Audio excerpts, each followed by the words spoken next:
ከፖስት ሞደርኒዝም እያለፈ ለራሱ አምላክ እየሆነ እውነት አያስፈልገኝም እያለ ስለዚህ በተራ አይነት ህይወት አንገጥመው ስልጣን ባለው ከአፋችን በሚወጣው ማደስ እግዚአብሔር አፋችን ላይ የስልጣኑን ቃል ያስቀምጣል። ቤተክርስቲያን እንዲህ ካልሆነች አቅም የላትም። ይሄ በከረባት በሸሚዝ ምናምን አይመጣም። እንደዚህ ተሰብስቦ ብቻ በማምለክ የሆነ ኃይል ያስፈልገናል። የሆነ ኃይል፣ የወንጌል ኃይል፣ ዓለሙን የሚያስጨንቅ ኃይል። በቃ ስንቆም የምንኮንንበት ኃይል። በተመሳሳይ ህይወት አይደለም፣ በተመሳሳይ ኑሮ አይደለም። በኑሮማ ተመሳሳይ ነው። እንደውም ይበልጡላል። ይሄ ምድራዊውን ካነሳችሁት ከሱ ከፍ ባለ ዓለሙን አስጨነቁት። ታውቃላችሁ፣ እነዚህ ሰዎች አስጨነቋቸው፣ አሰቃዩአቸው። በኑሯቸው ሰማይን ይዘጋሉ፣ ስልጣን አላቸው። የሰውን ዝናብ አቆሙት። የአካብ ቤትን ኤልያስ ይቆልፈው ነበር።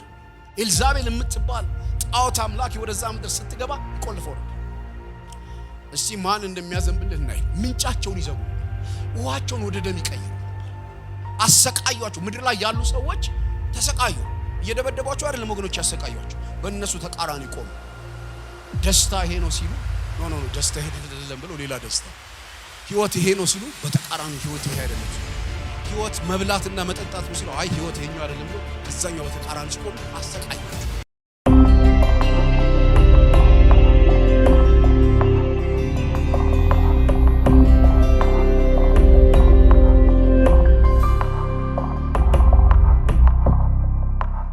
የእግዚአብሔርን ቃል አነባለሁ። መጽሐፍ ቅዱስ ይዛችኋል? ከዛ እንጸልያለን።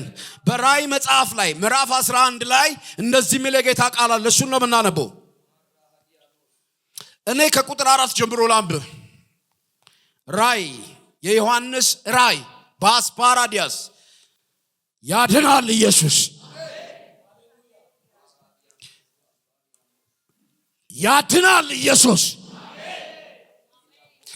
ራእይ ምዕራፍ 11 ቁጥር 4 በጌታችን በኢየሱስ ስም አነበዋል። እነዚህ በምድር ጌታ ፊት የሚቆሙ ሁለቱ ወይራዎችና ሁለቱ መቅረዞች ናቸው። ማንም ሊጎዳቸው ቢወድ እሳት ከአፋቸው ይወጣል፣ ጠላቶቻቸውንም ይበላል። ማንም ሊጎዳቸው ቢወድ እንዲሁ ሊገደል ይገባዋል። እነዚህ ትንቢት በሚናገሩበት ወራት ዝናብ እንዳይዘንብ ሰማይን ሊዘጉ ስልጣን አላቸው። ውኆችንም ወደ ደም ሊለውጡ በሚፈልጉበት ጊዜ ሁሉ በመቅሰፍት ሁሉ ምድርን ሊመቱ ስልጣን አላቸው። ምስክራቸውን ከፈጸሙ በኋላ፣ ይሄ ቃል በጣም ደስ ብሎኝ ነበር። ምስክራቸውን ከፈጸሙ በኋላ፣ አገልግሎታቸውን ከጨረሱ በኋላ፣ እስክትፈጽሙና እስክትጨርሱ ምንም አትሆኑ። እሺ ምንም አትሆኑ። እግዚአብሔር በእናንተ ያየው እስኪያልቅ ድረስ ምንም አትሆኑ። እግዚአብሔር በእናንተ ያየው እስኪጨረስ እስኪፈጸም ምንም አትሆኑ። ከፈጸሙ በኋላ ግን እንደዚህ ሆነ ይላል። ከጥልቅ የሚወጣው አውሬ ይዋጋቸዋል፣ ያሸንፋቸዋል፣ ይገድላቸዋል። ከፈጸሙ በኋላ በድናቸውንም በታላቂቱ ከተማ አደባባይ ይተኛል። እርሷም በመንፈሳዊ ምሳሌ ሰዶምና ግብጽ የተባለች ደግሞ ጌታቸው የተሰቀለባት ናት። ከወገኖችና ከነገዶች ከቋንቋዎች ከአሕዛብ ሁሉ ሰዎች 3 ቀን ተኩል በድናቸውን ይመለከታሉ። በድናቸውም ወደ መቃብር ሊገባ አይፈቅዱም፣ እንዳይቀበሩ ይላሉ ማለት ነው። እነዚህ ሁለቱ ነቢያት በምድር የሚኖሩትን ስላሰቃዩ በምድር የሚኖሩት በእነሱ ላይ ደስ ይላቸዋል፣ በደስታም ይኖራሉ። እርስ በርሳቸውም ስጦታ ይሰጣጣሉ። እሰይ ሞቱልን ብለው ማለት ነው። እሰይ ገላገለን ብለው ስጦታ ይሰጣጣሉ። ከ3 ቀን ተኩል በኋላ ከእግዚአብሔር የወጣ መንፈስ ገባባቸው፣ በእግሮቻቸው ቆሙ። ታላቅም ፍርሃት በሚመለከቱት ላይ ወደቀባቸው። ስሙኝ፣ በእግዚአብሔር ዓለም ውስጥ ወይ በእግዚአብሔር ቃል ላይ መንፈሳዊ ዓለም የሚባል እንዳለ ይጠፋቸዋል ብዬ አላስብም። መንፈሳዊ ዓለም አለ። ያ መንፈሳዊ ዓለም አንድም የእግዚአብሔር ዓለም ነው፣ አንድም የጨለማ ዓለም። መስመራችንን ከእግዚአብሔር ጋር እስካደረግን ድረስ አልጋ ባልጋ የሚሆን መንገድ አይኖረንም። ውጊያዎች ይኖራሉ፣ ጦርነቶች ይኖራሉ፣ ተስፋ አስቆራጭ ነገሮች ይኖራሉ። ግን የጠራን የታመነ ነው። የጠራን የታመነ ነው። የሚረዳን አምላክ፣ የሚያግዘን አምላክ የታመነ ነው። አሁን ባነበብኩላችሁ ክፍል ላይ ይህን ታሪክ ነው የሚያወራው። ራእይ 11 ላይ ዮሐንስ ፍጥሞ ደሴት ላይ ራእይ ያየ ጌታ የሚያሳየውን እያየ በመሃል 11ኛው ምዕራፍ ላይ ሲደርስ እግዚአብሔር ያሳየው ነገር አለ። ከቁጥር 1 ጀምሮ ስለ ቤተ መቅደሱ ይናገራል። ሚለካውንና የማይለካውን ይነግራል። የአሕዛቡን አደባባይ እንዲተወው መሰዊያውንና መቅደሱን አካባቢ ያለውን ግን እንዲለካው ይነግረዋል። ምናልባት ላንብብላችሁ ሐሳቡ እንዲያያዝልን። ቁጥር 1 ላይ በትር የሚመስል መለኪያ ለኔ ተሰጠኝ ይላል። እንዲህም ተባለልኝ ተነስተህ የእግዚአብሔርን መቅደስና መሰዊያውን በዛ የሚሰግዱትን ለካ አለኝ ይላል። ለካ መሰዊያውን ለካ፣ የእግዚአብሔርን መቅደስ ለካ አለ። በመቅደሱ ውጭ ያለው እድሞ ለአሕዛብ ተሰጥቷልና ተወው፣ አትለካው። ሚለካ አለ፣ የማይለካ አለ፣ የሚጠበቅ አለ፣ የማይጠበቅ አለ። እርሱም 42 ወር የተቀደሰችው ከተማ ይረግጧታል ይላል። ለሁለቱ ምስክሮቼ ማቅ ለብሰው 1260 ቀን ትንቢት ሊናገሩ እሰጣለሁ ይላል።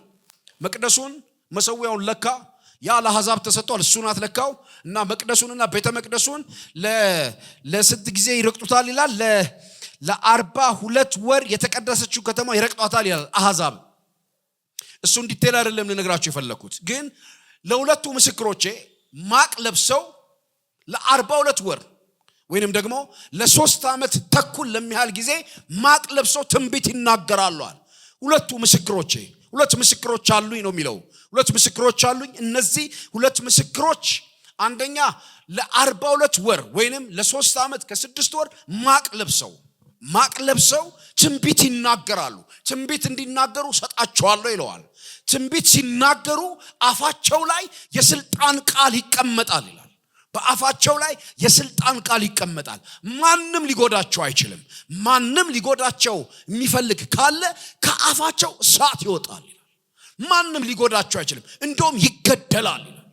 በጣም ፓወር ያላቸው ናቸው። ማቅ የለበሱ ናቸው። ትንቢት ነው እያሳያሉ። እነዚህ ሁለት ምስክሮች እግዚአብሔር በላያቸው ላይ ካስቀመጠው ኃይልና ስልጣን የተነሳ ብዙ የማይደፈሩ ናቸው። ክፉ ሊያደርግባቸው የሚፈልግ ሰው ይገደላል። ከአፋቸው እሳት ይወጣል ይላል።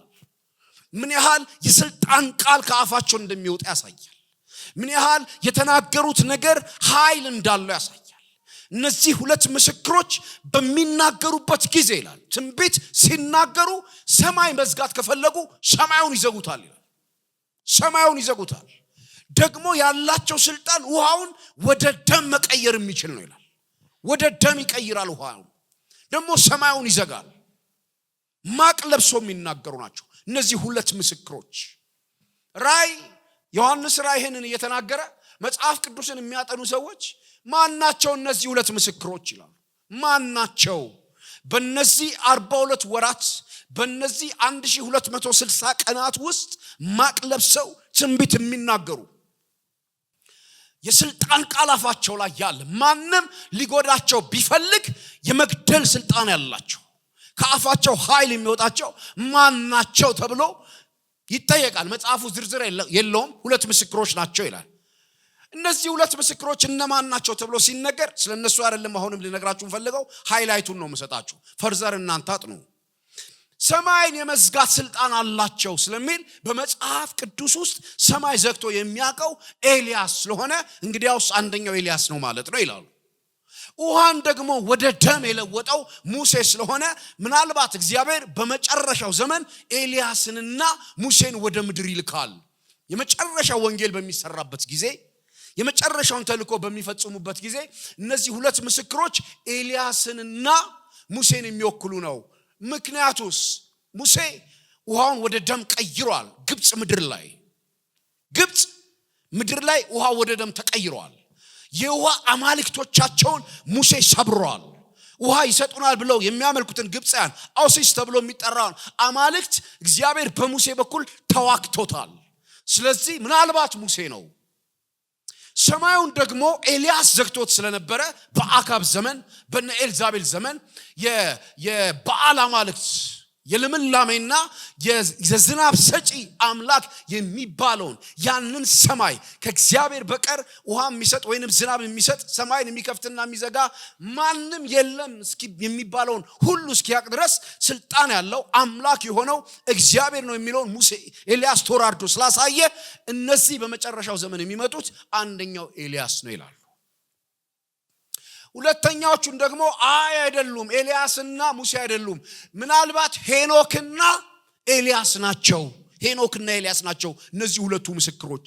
ምክንያቱ ደግሞ ምንድነው? ሄኖክም ተነጥቋል፣ ሞትን አላየም። ኤልያስም ተነጥቋል፣ ሞትን አላየም። ሁለቱም ሳይሞቱ ነው የሄዱት። እግዚአብሔር ደግሞ ለቃሉ የታመነ ስለሆነ አንድ ጊዜ መሞት ለሁሉም ተመድቧል ስለሚል ከሄዱበት መተው አገልግለው መሞት ስላለባቸው ምናልባት በመጨረሻው ጊዜ እግዚአብሔር እነሱን ይልካል የሚል አንድ እይታ አለ። አይ ሄኖክና ኤልያስ ናቸው፣ አይ እነሱ አይደሉም የሚመጡት። ይሄን ሙሴና ኤልያስ አዲስ ኪዳንና ብሉይ ኪዳንን ሕጉንና ጸጋውን የሚወክሉ ስለሆኑ ኤልያስም ሙሴን በመገለጡ ተራራ ላይ ከኢየሱስ ጋር ስለታዩ ሕጉንና ጸጋውን ስለሚወክሉ ምናልባት እነዚህ ሰዎች በመጨረሻው ዘመን የሚያገለግሉት አይሁዳኖቹን ስለሚሆን ሕጉንም ጸጋውንም ጠቅልሎ የሚያሳዩ እነሱ ስለሆኑ በእነዚህ ምክንያት ነው መተርጎም ያለበት ይላሉ። የመጨረሻዎቹ ደግሞ አይደለም፣ ኤልያስም አይደለም፣ ሙሴም አይደለም። ይሄ የሚያሳየው እግዚአብሔር በመጨረሻው ዘመን በቤተ ክርስቲያን ውስጥ የሚሰራው መንፈስ ነው። እግዚአብሔር በመጨረሻው ዘመን በቅዱሳኑ ላይ ሁለት ሰዎች ማለት ብቻ ሳይሆኑ ሁለቱ መቅረዝና ወይራ ናቸው ስለሚል መንፈስ ቅዱስን ስለሚወክል በእግዚአብሔር በቤተ ክርስቲያን ውስጥ አልፎ የሚሰራው የመጨረሻ አሰራሩ ነው ብለው የሚያምነዋል። እኔ ወደዚህ ነኝ። የኔ እይታ እግዚአብሔር በመጨረሻው ዘመን ሁለቱን ምስክሮች ማለት ሁለት ግለሰብ አይደል። የእግዚአብሔር ስራ በሁለት ሰው አይሰራም፣ በአካሉ ነው የሚሰራው። ማዳንያስ ባንተ ነው የሚሰራው፣ ባንቺ ነው የሚሰራው። ዝም ብላችሁ አሜን በሉ እስኪ። እና ድነን ወደ ሰማይ ልንሄድ አይደለም፣ ልንሰራ እንሄዳለን። ልንሰራ እግዚአብሔር ካከረመን እንሰራለን። እግዚአብሔር ካከረመን እናገለግላለን። እግዚአብሔር እድል ከሰጠን ለመብላት አይደለም እድል የሚሰጠው፣ ለመጠጣት አይደለም እድል የሚሰጠው፣ እድል የሚሰጠው ለማገልገል ነው። ልክ ሁለቱን ምስክሮች በአፋቸው ላይ የስልጣንን ቃል እንዳስቀመጠ ማታንያ ይሄንን ነው ማምነው። አሁን ባለን ፖዚሽን፣ አሁን ባለን አቋም ቻሌንጅ ማድረግ አንችልም። ግን መንፈስ ቅዱስ ሁለቱ ወይራዎች፣ ሁለቱ መቅረዞች ስለሚል ወይራው ማለት ዘይት ማለት ነው፣ መቅረዙ ማለት ወይራውን የሚያበራው ማለት ነው። በእኛ ውስጥ ከሚቀመጠው ከመንፈስ ቅዱስ የተነሳ እያበራን ጨለማውን እንገፋዋለን። እስቲ ዝም ብላችሁ አሜን በሉ። እግዚአብሔር ለስራ ነው ያስቀመጠ። የተሻለ ኑሮ ለመኖር አይደለም። የተሻለ ኑሮም ከመጣ እሱን ለመግለጥ ነው። ለስራ አለው። ለስራ ከሌለ ምንም አንሰራ። ሁለቱ ወይራዎች፣ ሁለቱ መቅረዞች፣ መቅረዝ እንደምታውቁት በብሉይ ኪዳንም በቤተ መቅደስ ውስጥም በራእይ መጽሐፍም ሰባቱ መቅረዞች ስለሚል መቅረዙ ብርሃኑን ያበራል። ወይራው ደግሞ ዘይት ነው። ዘይት ውስጥ ሆኖ ያበራል። ባንተ ውስጥ ሆኖ መንፈስ ቅዱስ ያበራል። በእኔ ውስጥ ሆኖ መንፈስ ቅዱስ ያበራል። እና ኃይለኛ ናቸው ማለት ተራ ጴንጤ አይደሉም። ተራ አይደሉም። ከአፋቸው ከሚወጣው ነገር የተነሳ ተጽዕኖ የሚፈጥሩ ናቸው። አይደለም ቤተ ክርስቲያን አይደለም። እግዚአብሔር በተለየ መንገድ የሚልካቸው ሁለት ሰዎች በመጨረሻው ዘመን ይመጣሉ ብላችሁ የምታምኑ ከሆነ አይጎዱንም። ከመጡ አይጎዱንም። ይምጡልን። ጉዳት የለውም። ሁለትም ከሆኑ ጉዳት የለውም። ይምጡ፣ ያገልግሉ ጌታን። ግለሰቦች ናቸው ካልን ችግር የለውም። በአካሉም ደግሞ ይሰራል ካልን ያገባናል። ስራውን ለነሱ ሰጠን እኛ ከስራው ውጪ ከሆንን አይደለም ነው። በእኔም ይሰራል። እኔን መቅረዝ ማድረግ ይችላል፣ እኔን ብርሃን ማድረግ ይችላል ካልን የስራው ተሳታፊ ያደርገናል። በመጨረሻው ዘመን የሚመጡት ሁለት ናቸው ካሉ እስኪመጡ እንጠብቃቸዋል። እስኪመጣ ግን ጊዜ የለም ጊዜ። እግዚአብሔር ጸጋውን ይሞላናል፣ ኃይሉን ይሰጠናል። በጣም ደስ ይላሉ። ምን ይላል? 1260 ቀን ወይንም 42 ወር ወይንም 3 ዓመት ከ6 ወር ቪው አለ። የተለያየ 7 የመከራ ዓመት የሚባል አለ። እይታ ነው። የሰባቱ የመከራ ዓመት በኋላ አጋማሹ ላይ በዳንኤል መጽሐፍ ስለተጻፈ አጋማሹ ላይ ሐሰተኛው ክርስቶስ ይነሳል። በዚያን ጊዜ የሚነሱ ሰዎች ናቸው ይላል። ይሁን እነሱ ሲመጡ ግን እኛ እንቀጥላለን፣ እኛ እንሰራለን። 1260 ቀን ማቅ አድርገው ትንቢት እንዲናገሩ ተሰጣቸው ይላል። ትንቢት የሚለው የመልእክት ቃላቸውን ነው፣ የወንጌል ቃላቸውን ነው። ማቅ ያረጉ ሰዎች ናቸው። ማቅ ታውቃላችሁ ሐዘን ነው። ለሐዘን የሚደረግ ነው። ሰው በጣም ሲያዝን ማቅ ነው የሚያረገው። ማለት ምንድነው ማቅ ያስለበሳቸው ካላችሁ ትውልዱ ነው። ያ ዓለም፣ ያ የረከሰ ዓለም፣ ያ የጥፋት ዓለም፣ ያ የውድቀት ዓለም የሚገቡበትን ዓለም ያንን ጨለማ ሲያዩ እዚህ ነው ወንጌል ወተን ምን ሰብከው ማቅ አድርገን መስበክ ያለብን። ማቅ ማለት ምን ማለት ነው? ለነሱ ስላይ መግለጫ ነው። በሚታይ መንገድ ማቅ አድርገው ነው እየሰበኩ ያሉት። ዓለሙ በደስታ በፌሽታ በግብዣ በክፋት በርኩሰት አስረሽ ምችው እያለ እነሱ ማቅ ለብሰው ትንቢት ይናገራሉ፣ የንስሐን መልእክት ይናገራሉ። ተመለሱ ይላሉ። ተመለሱ ጥፋት ከፊታችሁ አለ ይላሉ። ተመለሱ ሲኦል ነው ያላችሁት ይላሉ። ተመለሱ የእግዚአብሔር መንግስት ቀርባለች ይላሉ። ይህንን ይናገራሉ፣ ማቅ ለብሰው ይናገራሉ። ወንጌል ወገኖቼ፣ ወንጌል የክርስቶስ ማዳን የእግዚአብሔር ሥራ ከማቅ ጋር የተገናኘ ነው። ከሐዘን ጋር ምን ማለት ነው? የሚጠፋው እያሳዘነን፣ ወደ ሞት የሚሄደው እያሳዘነን ጌታን እኔ መዳን በትክክል ሲገባን መጥፋት በደንብ ይገባናል ብዬ አምናለሁ። መጥፋት ያልገባን መዳን በደንብ ስላልገባን፣ ከየት እንደዳንን በደንብ ሲገባን ሰዎች ባለመዳን ምክንያት ወዴት እንደሚሄዱ በጣም አይገባንም። የገባን ቀን አንተኛም። የሰዎች ወደ ሲኦል መውረድ የገባን ቀን ወገኖች አንተኛም። እንቅልፍም አይወስደንም፣ መብላትም ይሻለንም። ህይወት ወደዛ ነው ሳክሪፋይ የሚደረገው። ማቅ ለብሰው ይናገራሉ ይላል። 1260 ቀን ማቅ ለብሰው ተናገሩ። ተመለስ ይላል። ይሄ ዓለም ከፖስት ሞደርኒዝም እያለፈ ነው። ለራሱ አምላክ እየሆነ ነው። እውነት አያስፈልገኝም እያለ ስለዚህ በተራ አይነት ህይወት አንገጥመው። ስልጣን ባለው ከአፋችን በሚወጣው ማቴስ እግዚአብሔር አፋችን ላይ የስልጣኑን ቃል ያስቀምጣል። ቤተክርስቲያን እንዲህ ካልሆነች አቅም የላትም። በከረባት በሸሚዝ ምናምን አይመጣም። እንደዚህ ተሰብስበው ብቻ በማምለክ የሆነ ኃይል ያስፈልገናል። የሆነ ኃይል፣ የወንጌል ኃይል፣ ዓለሙን የሚያስጨንቅ ኃይል፣ በቃ ስንቆም የምንኮንንበት ኃይል። በተመሳሳይ ህይወት አይደለም፣ በተመሳሳይ ኑሮ አይደለም። በኑሮማ ተመሳሳይ ነው። እንደውም ይበልጡናል። ይሄ ምድራዊውን ካነሳችሁት ከሱ ከፍ ባለ ዓለሙን አስጨነቁት። ታውቃላችሁ እነዚህ ሰዎች አስጨነቋቸው፣ አሰቃዩአቸው። በኑሯቸው ሰማይን ይዘጋሉ። ስልጣን አላቸው። የሰውን ዝናብ አቆሙት። በብሉይ ኪዳን ጊዜ የአካብ ቤትን ኤልያስ ይቆልፈው ነበር። ኤልዛቤል የምትባል ጣዖት አምላኪ ወደዛ ምድር ስትገባ ይቆልፈው ነበር። እስቲ ማን እንደሚያዘንብልህ እናይ። ምንጫቸውን ይዘጉ ነበር። ውሃቸውን ወደ ደም ይቀይሩ ነበር። አሰቃዩአቸው። ምድር ላይ ያሉ ሰዎች ተሰቃዩ። እየደበደቧቸው አይደለም ወገኖች ያሰቃዩአቸው፣ በእነሱ ተቃራኒ ቆሙ። ደስታ ይሄ ነው ሲሉ ኖ ደስታ ይሄ አይደለም ብለው ሌላ ደስታ፣ ህይወት ይሄ ነው ሲሉ በተቃራኒ ህይወት ይሄ አይደለም ሲሉ፣ ህይወት መብላትና መጠጣት ነው ሲሉ አይ ህይወት ይሄኛው አይደለም ብለው ከዛኛው በተቃራኒ ሲቆሙ አሰቃዩአቸው። እንደዚህ የሚል ቃል አለ። ጨርሻለሁ። ይህንን ሁሉ ካደረጋቸው በኋላ ትንቢታቸውን ሲጨርሱ ይላል ቁጥር 7 ላይ ምስክራቸውን ከፈጸሙ በኋላ ይላል። ምስክራቸውን ከፈጸሙ በኋላ ከጥልቅ የሚወጣው አውሬ ይዋጋቸዋል። ልክ ሲፈጽሙ ተልኳቸውን ሲጨርሱ ባረካችኋለሁ፣ በእውነት እጃችሁን አንሱ። እግዚአብሔር የሰጣችሁን ነገር ሳትፈጽሙ በኢየሱስ ምንም አትሆኑ። ሲጨርሱ ምስክርነታቸውን ሲፈጽሙ ጌታ ኢየሱስ ያለው ትዝ ይላችኋል። ሄሮድስ ሊገል ይፈልጋል። ሄዳችሁ ለዛች ቀበሮ እንደዚህ ይበሏታል፣ ዛሬና ነገ አጋንንትን አወጣለሁ፣ በሶስተኛው ቀን እፈጽመዋለሁ። ዝም ለማለት ከለኛ አትችልም። ሳልጨርስ ኢየሱስ አልተቀሰፈም። ኢየሱስ ጨርሶ ነው ሄደው፣ የተቀሰፈ የለም። ትላንት ወደ ጌታ ሄደው ወንድማችን ተቀስፎ አይደለም ሄደው፣ ጨርሶ ነው ሄደው። የጨረሰ ነው የሚሰናበተው። የጨረሰ ምስክርነታቸውን ከፈጸሙ በኋላ ከጨረሱ በኋላ ሁሉ በእግዚአብሔር ቁጥጥር ስር ነው ያለው። ከእግዚአብሔር ቁጥጥር ውጭ ወጣ የለም። ምስክርነታቸውን ከጨረሱ ከፈጸሙ በኋላ ከጥልቅ የሚወጣ አውሬ ይዋጋቸዋል ይላል። እስከ ዛሬ እንዴት አልተዋጋቸውም? አውሬው ጠፍቶ እኮ አይደል? አውሬው እያለ ነው ያገለገሉት። እያለ ሰይጣኑ እያለ ነው የምናገለግለው። ጨለማው እያለ ነው የምናገለግለው። ጠፍቶ አይደለም።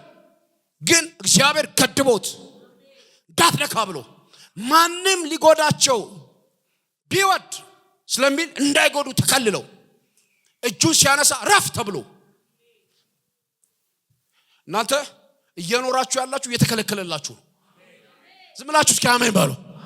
እየተከለከለላችሁ ነው የኖራችሁት። የሆነ ውጊያ ከመጣ የሆነ ጦርነት ከመጣ እግዚአብሔር ስለሌለ እንዳይመስላችሁ። አንዳንድ ነገር ይፈቀዳል። እግዚአብሔር ሳይፈቅድ የሚሆን ነገር የለም። ኢዮብን አስታውሳችሁት አይደል? ከየት መጣ አለው። ምድርን በሙሉ ዞሪያት መጣሁኝ አለ። በእውኑ ባሪያዬን ኢዮብን አየኸው አለ። እንዴ አንተ ኢዮብ እኮ አንተን የሚያመልክ ዙሪያውን ስለቀጠርክለት ነው። ተቀጥሮልን ነው የምንኖረው። ተቀጥሮልን ተከልሎልን የሆነች ነገር ከመጣች እግዚአብሔር ስለማያውቀው አይደለም። ከጥልቅ የሚወጣ አውሬ ይዋጋቸዋል። አንዳንዴ ይዋጋቸዋል። ከዛ ያሸንፋቸዋል። ከዛ ይገላቸዋል። እነዚህ ሶስቱን ወሰዱና በቅንፍ ውስጥ የተፈቀደለት በሉ። የተፈቀደለት ሲፈቀድ እንጂ አሸናፊዎች እኛ ነን። እንደዚህ አይነት ቃል ነው ያለ። በወደደን በእርሱ ከአሸናፊዎች እንበልጣለን። ታሸንፋላችሁ እንጂ የተባለልን ትሸነፋላችሁ አልተባለም። ታዲያ ለምን ተፈለገ? ውጊያችን ለምን ተፈለገ? ሞታችን ለምን ተፈለገ? መገደላችን ለምን ተፈለገ? ለዓላማ ተፈለገ። ሞተን እንድንቀር አይደለም። ተዋግተን እንድንቀር አይደለም። ተዋጋቸው፣ አሸነፋቸው። እነዛ ከባድ ሰዎች ተሸነፉ። አዎ ለጊዜው ተፈቅዶለት። ተዋጋቸው። አዎ ለጊዜው ተፈቅዶለት። ገደላቸው። አዎ ለጊዜው ተፈቅዶለት። ኢየሱስም ሞቷል። ሲጨርስ ሞቷል። ሊይዙት ግር ብለው የመጡ ሰዎች አይደለም የሰቀሉት። በፈቃዱ ነው ነፍሱን የሰጠው። አሁን ጊዜው ነው ብሎ ትዝ ይላችኋል አይደለ? ጴጥሮስ ሰይፍ ሲሰጥ ተዋል። አሁን የጨለማው ጊዜ ነው። የጨለማ ጊዜ ነው። አሁን አንዳንድ የጨለማ ጊዜዎች አሉ። እግዚአብሔር ትንሽ ፈቀቅ ብሎ የሚቆምበት አለ። ትንሽ ግን ፈቀቅ ብሎ ቆሟል። አሁን ጊዜው የጨለማ ጊዜ ነው። ሰይጣን ትንሽ እድል የሚያገኝበት ጊዜ አለ። የሁል ጊዜ አይደለም፣ ትንሽ ናት። ትንሽ ለዛ ነው ውጊያዎች አሉት። እሺ በጣም ከገባንበት ዓለም የተነሳ መንፈሳዊ ውጊያዎች አሉት ቻሌንጆች። ግራ እንዳይገባችሁ ምንድነው እግዚአብሔር ሆይ እንዳትሉ አሉ። ትንንሽ ነገሮች የተፈቀደላቸው ትንንሽ ነገሮች አሉ። ከጥልቁ ወጣ። ድሮም ጥልቁ ውስጥ ነበር። ለ3 ዓመት ተኩል ሲያገለግሉ ምንም አላላቸው። ድል እየነሱት፣ ሰማዩን እየዘጉበት፣ ውሃውን ወደ ደም እየቀየሩበት አስጨንቀው፣ የዓለሙን ሲስተም አስጨንቀውት ልክ ሲገለጥ ወጥቶ ሲዋጋቸው ገደሉት። እግዚአብሔር እያየ እነሱ ጌታቸው የተሰቀለችበት አደባባይ ግብጽና ሰዶም ላይ ወደቁ ይላል። ግብጽና ሰዶምን ያንሳል። ሰዶም ታውቃላችሁ የርኩሰት ዓለምን የሚወክል የዚህ የጌዮን ዓለም የሚወክል ሰዶማዊነት። አሁን ነገ ይሄንን በአደባባይ ስንቃወመው መልሶ የሚቃወም መንፈስ ይመጣል። ግን እንቃወመዋል። ሰዶማዊነት እንቃወመዋል። ሰዶም በመንፈሳዊ ምሳሌ ይላል። ከዛ ግብጽ ቦንዴጅ ነው። የእግዚአብሔር የቃል ኪዳን ሕዝብ ባሪያ ተደርጎበት የነበረው ምድርን ነው የሚያሳየው። ያ የባርነት ምድር ነው። ከዛ ጌታቸው የተሰቀለችበት ይላል ኢየሩሳሌም ናት። ያ የሃይማኖት ቤት ነው። ያ የሃይማኖት አደባባይ ነው። እዛ ላይ ተገደሉ ይላል። ከዛ በድናቸው ለ3 ቀን ተኩል አልተቀበረም ይላል። 3 ቀን ተኩል ይታይ ተባለ። እንዳትቀብሯቸው። ለምንድን ነው እንዳይቀበሩ የተፈለገው? መቀጣጫ እንዲሆኑ። አንዳንድ ጊዜ እዚህ ምድራዊ መንግስት ላይም እንደዛ ይደረጋል። በጣም የሆነ ቦታ የሆነ ለመንግስት አመጽ ምናምን ሲደረግ ወይንም በጣም አስቸጋሪ ነገር ሲፈጠር ወይንም ደግሞ በተቃራኒ ወይ ሽፍታ የሆነ ወይ ደግሞ ተቃዋሚ የሆነ አንዱን ይገለውና እንዳይቀበር ይላል። እና ማስፈራሪያ ነው። የሆነ ነገር ካደረጋችሁ እንደዚህ ነው ማድረጋችሁ ሊል ነው። 3 ቀን ተኩል እንዳይቀበሩ ከለከለ። ያየ ሁሉ እንዲፈራ፣ ያየ ሁሉ አልመሰክርም እንዲል፣ ያየ ሁሉ ኢየሱስ አያድንም እንዲል መቀጣጫ እንዲሆን ቻንታ ፓራዲያስ በድል የሚያሳየው ወገኖቼ ያኛው ትውልድ ወደ ክርስቶስ እንዳይመጣ ካመንኩኝማ እንዲህ ሊያደርገኝ ነው እንዲል እሱንማ ሰብረን እንሄዳለን። ሰይጣን ምንም ሊያስፈራራን አይችልም። የማትደነግጡና የማትፈሩ እስክትሆኑ ድረስ ልባችሁን እግዚአብሔር ያጠነክረዋል። መቀጣጫ እንደዛ ነው ሰይጣን የሚያደርገው። እንደዛ ያደርጋል። አንዳንዴ የሆነ ሰው እያሳየህና ስማ ማገልገል ታውቃለህ አይደለ መጨረሻ እንደሱ ነው የምትሆነው ይላል። አገልግለ የከሌን ልጆች አየህ አይደለ እንደሱ ነው የምትሆነው። በድሉን ያሳያል። አገለገልክ አይደለ ጌታን አልከ የሆነ ሰውዬን ያሳያል። እንደሱ ነው የምትከስረው፣ እንደሱ ነው የምትዋረደው፣ እንደሱ ነው የማትቀበረው ይላል። ኖ አይደለም። የህይወት መንፈስ የሚባል አለ።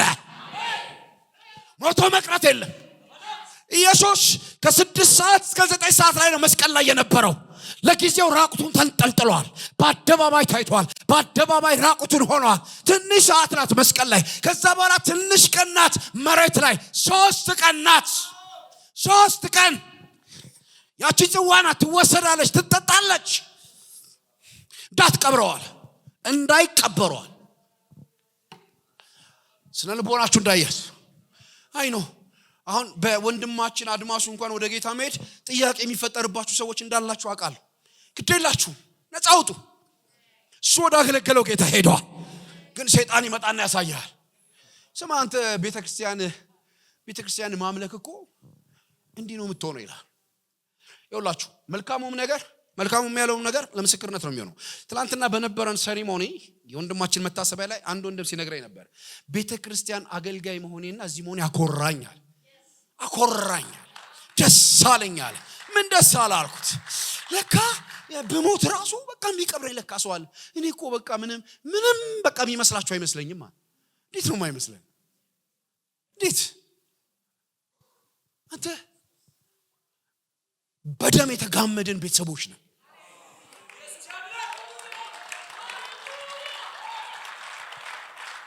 ስሙኝ፣ ላንጠያየቅ እንችል ይሆናል፣ ላንደዋወል እንችል ይሆናል። አጋጣሚና ሁኔታ ተፈጥሮ በጣም ቁጭ ብለን ሻይ ላንጠጣ ምናምን እንችል ይሆናል። እሱ ሌላ ነገር ነው። በደም የተጋመድን፣ በኢየሱስ ደም የተጋመድን የክርስቶስ የአካሉ ብልቶች፣ ከዛም ሲያልፍ በደም የተሳሰርን ወንድምና እህቶች ነን። ሞቴ ነው፣ ህመሜ ነው፣ ቁስሌ ነው፣ ማጣቴ ነው። ሲቸግር ይቸግረኛል፣ ሲያም ያመኛል። ላልነግርህ ይችል ይሆናል፣ ላትነግረኝ ትችል ይሆናል። ሁኔታው ላይ ያቀራርበን ይችላል። በደም ተጋምደናል። እርስ በርስ ላንጠያየቅ ምናልባት ሁኔታው ሳይፈቅድ ቀርቶ ሊሆን ይችላል። ህመም ላይ ምናልባት አልደረስኩ ሊሆናል። እንደ መጋቢ እንዳገልጋይ እመነኝ፣ እጄን መትቼ አላስረዳም። ግን ስቃይ አንተ ቸግሮ እዚህ ጮብ የሚረግጥ የለም በፍጹም። አኮራኝ እዚህ ቤተክርስቲያን መሆን ያለ እንዴት አልኩት። አየለካ ምስክርነት ነው። ሰይጣን ለዛ ነው በድኑን አደባባይ ላይ ያደረገው። እንዳትቀብረዋል። በደርግ ጊዜ እንደዛ ይደረግ ነበር። ኢህአፓ የሚባል ነበር። እኛ ልጅ እያለን ያወሩን ነበር። እና የኢህአፓ አባላት የሆኑትን ማታ ላይ ይረሽኗቸውና ይገሏቸውና ጠዋት ላይ ቤተሰብ እንዳይቀብር ያደርጋል። ከዛ ደግሞ ሲያልፍ አንዳንዴ ካለ መቅበር ደግሞ ሲያልፍ የተገደለበትን ጥይት ራሱ ያስከፍሏቸዋል። ምን አይነት ሳይኮሎጂ እንደሆነ አያችሁ? የጥይት ከፍላችሁ ቤተሰብ ትቀብራላችሁ።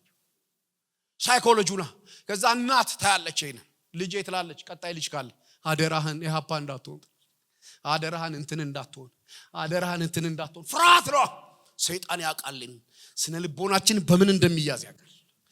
በድኑን አደባባይ ላይ ያደረገውና ለ3 ቀን ተኩል እንዳይቀበራል አደባባይ ላይ ሰጠው። ይጨርስኩ አየ ትውልድ ሁሉ አየ። እነዛ ትላንትና ከአፋቸው በሚወጣው የስልጣን ቃል ዓለሙን አስጨንቀው የነበሩ የጽድቅን ተጽዕኖ ፈጥረው የነበሩ እነዛ ትላንትና ዓለሙን አንቀጥቅጠውት የነበሩ ዛሬ ተጋድመዋል፣ ዛሬ ወድቀዋል። ትላንት ያገለገለ ሰው ወድቆ ልታየው ትችላለህ። መጨረሻው ግን እሱ አይደለም።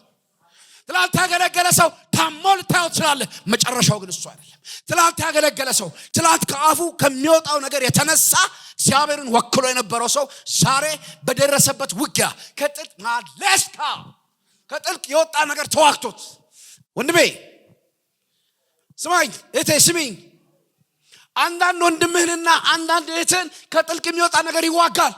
ዝም ብለህ አትየው። አግዘው ጸልይለት ትንሽ ደቂቃ ወንድሜን አግዘው በለው። መንፈሳዊ ጦርነት ውስጥ ነው ያለው። ከጥልቅ የሚወጣ ነገር ተዋጋው። አንዳንድ ሰው ያለበት ነገር ተፈጥሯዊ አይደለም፣ መንፈሳዊ ውጊያ ነው። መስፈር አለብና ድሉ የኛ ነው። ኢየሱስ ከኛ ጋር አለ። አቻካስ አቃለው አንዳንድ ሰው መንፈሳዊ ጦርነት ውስጥ እንዳለ። ምክንያቱ በምን አወክ ካላችሁ የምናገረው ይሄ ቃል የእግዚአብሔር ቃል ነው። መንፈስ ቅዱስ በልቤ ውስጥ አስቀምጦ ነው። የምችለውን አይደለም እየሰበኩ ያለሁት፣ ማቀውን አይደለም እየተናገርኩት ያለሁት። መንፈስ ቅዱስ ላንተ ማውራት የፈለገው ነው።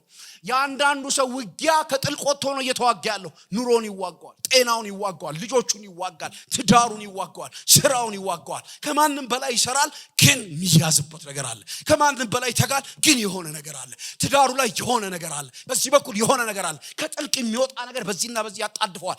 ወንድሜ የምስራች እነግርሃለሁ፣ የሚዋጋን ይዋጋልሃል። ማንም ባይኖር ማንም ባይጸልይልህ የሞተልህ ኢየሱስ በውስጥ ያደረው መንፈስ ቅዱስ በማይነገር መቃተት ይማልድልሃል። ጠላቶችን ይበተናቸዋል። ከጥልቅ የሚወጣ ተዋጋቸው። ጥልቅ ብዙ ነው። ትንታኔና ትርጉም አልሰጣችሁ። ተዋጋቸው፣ አሸነፋቸው፣ ገደላቸው። ልክ በድናቸው ከወደቀ በኋላ ለዓለሙ ደስታ ሆነ። ደስ አላቸው። በቃ እልል አሉ። እልል ትዝ ይላችኋል አይደል? በብሉይ ኪዳን ሳምሶን የሚባለው ሰው ከወደቀ በኋላ ከተያዘ በኋላ አይኑን አጥፍተውት ዳጎንን ማምለክ ሲጀምሩ እልል አሉ። እልል እና እሱ እዛ ላይ ሆኖ ይጸልያል። እባክህ አንድ ጊዜ አስበኝ ይላል። ማቻክራስ ስጦታ ተሰጣጡ። እናንተ በመሞታቸው እኮ ተደስተው ነው። ነፍስ ይማር ምናምን አይደለም እንደኛ ሀገር የሚባባሉ ቺርስ ተባባሉ። በየመጠጥ ቤቱ ውስኪ ያወረዱ። እስቲ ውድ ነገር ይውረድ ተባለ። ዛሬ ደስታ ቀን ነው ተባለ። እዛ ጠላት መንደር ላይ ዛሬ ደስታ ቀን ነው። ምን ሆንክ? ከሌ ከስሯል። ምን ሆንክ? ከሌ ታሟል። ሸራስ ምን ሆንክ? ከሌን መታ ነው። የጨለማ ዓለም ውስጥ ሰለብሬት ያደርጋል። ስጦታ ይሰጣጣል። ፍጥረታዊ ዓለም ላይ ስጦታ ይሰጣጣል። ምን ሆንክ? አከሰርኩት። ምን ሆንክ? ትዳሩን በተንኩት። ምን ሆንክ? ስራውን ዜሮ ከተትኩለት። ምን ሆንክ? ሰለብሬት ተደረገ። መዝሙር ላይ እንደዚህ የሚል ቃል አለ፣ ወደዋለሁ። ጠላቴ እልል አይልብኝምና እንደወደድከኝ አወቅሁ። ባርካቸዋለሁ። እግዚአብሔር በኢየሱስ ስም የጠላቶቻቸውን እልልታ ይቀማል። እናንተ ጠላት እልል እንዲልባቸው አባታቸው አይፈቅድም። አዳኛቸው አይፈቅድም። ኢየሱሳቸው አይፈቅድም። ስጦታ ተሰጣጡ። እንዳትተባበር አደራህን። መዝሙር 89 ላይ እንደሚል ቃል አለ፣ ጠላት አይጠቀምበትም የሚል ቃል አለ። እንዳይጠቀምብህ፣ ከደስታቸው ጋር ተባባሪ እንዳትሆን፣ በወንድምህ ውድቀት እልል እንዳትል ብየው ነበር እኮ እንዳትል። አንዳንዴ እንዳለመታደል ይሆንና እኛ በጣም ኔጌቲቭ ነገርን ሰለብሬት እናረካለን። ሰማ እንዴ ሰው እንትን እኮ ነው እየተባበርክ ነው። ሰማው እንትን አረገው እኮ እየተባበርክ ነው። አንተ ወንድምህ በጠላት ተመተውል ደስታውን ትተባበርለታለህ? አፍን እንዲወስዶ ትፈቅድለታለህ? አትፍቀድ። ስጦታ ተሰጣጡ። ሰማይ ያያል። ከዚህ አካባቢ ዞር ብንላቸው ደስታቸውን አይችሉትም። የእውነት ደስታቸውን አይችሉትም። ወዶኛልና አዳነኝ ወደ ሰፊ ስፍራ አወጣኝ ስትባል ብቻ ወደዛ ስትወጣ ነው እንጂ የምትቀይረው ገላምጣኛለሽ በሚል መስሪያ ቤት በለኝ ማግራዲያስ ስራ ቦታ በለኝ ስራ ቦታ ላይ የሚደብሯችሁ ሰዎች አሉ። ስለሚታየኝ እኮ ነው። እንዴት ጆክ እኮ አይደለም እየነገርኳችሁ ያለው መንፈስ ቅዱስ የሚለው ነው እኮ የምነግራችሁ። ስራ ቦታችሁ ላይ ሊያዩዋችሁ የማይፈልጉ ሰዎች አሉ። ዛሬ ቀርታለች፣ ዛሬ የለችም ምናምን፣ ዛሬ አልመጣም። ደግመህ ትሄዳለህ። ዝም ብለህ ትሄዳለህ። እነሱ ሴሌብሬት ያደርጋል። ጊዜያዊ ነው። በዚህን ጨርሰው 3 ቀን ሙሉ በድናቸው እዛ ተቀምጦ ደስ እያላቸው እያለ የጠላት ደስታ ወገኖች አይዘልቅም። የኛ ደስታ ነው የሚዘልቀው። የኛ ሰላም ይዘልቃል። ዘላለማዊ ሰላም ነው የተሰጠን። የዘላለም ውጊያ የለብንም። የዘላለም ቻሌንጅ የለብንም። ለጊዜው ነው። ኢየሱስ ከሞተ ለ3 ቀን ነው። ከተሰቀለ ከ6 ሰዓት እስከ 9 ሰዓት ነው። አጭር ናት። ለምን እንደምንም ቻላት። አንዳንዷን ነገር በጸሎት ኃይል የማይባረሩ ነገሮች አሉ። አንዳንድ ጽዋ የሚጠጣ ነው። ጌታ ሆይ ብትወድ ይህችን ጽዋ ከኔ አርቃት ይላል። ግን አንተ ፈቃድ ይሁን እንጂ የኔ አይሁን ሲል ጠጣው ይለዋል። ጠጣል። ዶሮ ማታ እያልክ ትጠጣል። ዶሮ ማታ አታውቁምና ድሮ ኮሶ የሚባለው ለፓራሳይት ምናምን የሚወሰደው ይሄ ትውልድ ኮሶ አያውቅም። የኛ ትውልድ ነው ኮሶ የጠጣው። የፓራሳይት መድኃኒት ብዙ አይሰጡንም። ኮሶ በባዶ ወደ ይጠጣል እና እየተባለልህ ነው የምጠጣው። ስግድን ያለ ነው ግን ያሽራል። ፓራሳይቱን ጠቅላላ ጠራርጎ ነው የሚያወጣው። አሁን እንኳን የሚሰራ አይመስለኝም። አሁን በዘመናዊ መንገድ ይሰጣቸዋል። እዚህ ነው ቸርች ውስጥም አንዳንዶቹን ነገሮች በጣም ሞደርን ማድረግ የለብንም። ያው መጠጣት የሚገባን ትጠጣዋለህ። አልጠጣም ካልክ ምን ያደርጋለሁ? ግን ትጠጣለህ። አንዳንድ ቦታ ላይ አትጠጣም ስለሚሉን ነው የምንበዛው። አትጠጣው። ኢየሱስ ጠጥቶልኛል አውቃለሁ። ድጋሚ ማልጠጣውን ነገር ጠጥቶልኛል።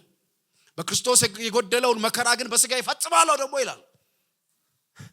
በማገልገላችን እዚህ የወደቀ ዓለም ላይ በመኖራችን ቻሌንጅ የምናደርገውም ነገር አለ። እሱን ድኔ ማድረግ የለብን። ድሉ ግን የኛ ነው። ወድቃችሁ ከታያችሁ፣ ተሸንፋችሁ ከታያችሁ፣ ተዋክቷችሁ ከታያችሁ እመኑኝ የ3 ቀን ተኩል ልትሆን ትችላለች። ለ3 ቀን ተኩል ነው በቃ በድኑ እዛ ጋር የነበረው። መጨረሻ ላይ እንደዚህ ይላል። እቺን ማብረን ነው የምናነበው። መጽሐፋችሁን አውጡ። መዝጊያ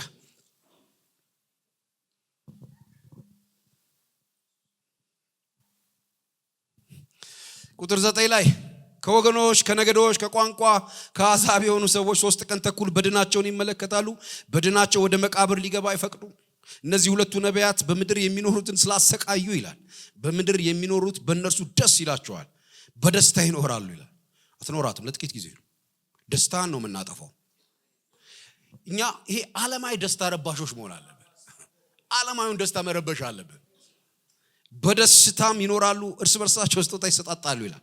ከዛ እንደዚህ ይላል፣ ከ3 ቀን ተኩል በኋላ እችን የምናልፍበትን ጸጋ ይሰጠናል። ከዛስ በኋላ ከ3 ቀን ተኩል በኋላ ከእግዚአብሔር የወጣ የሕይወት መንፈስ ገባባቸው፣ በእግሮቻቸው ቆሙ። ይሄና ውጪ ነው ጨርሱ። ትቆማላችሁ። አሜን በሉ። ትቆማላችሁ። ወድቃችሁ አጨርሱ። ተመታችሁ አጨርሱ። በአደባባይ ተገላችሁ አትጨርሱ። ከእግዚአብሔር ዘንድ የመጣ ይሄ የሕይወት መንፈስ ልክ ሲገባባቸው ቆሙ።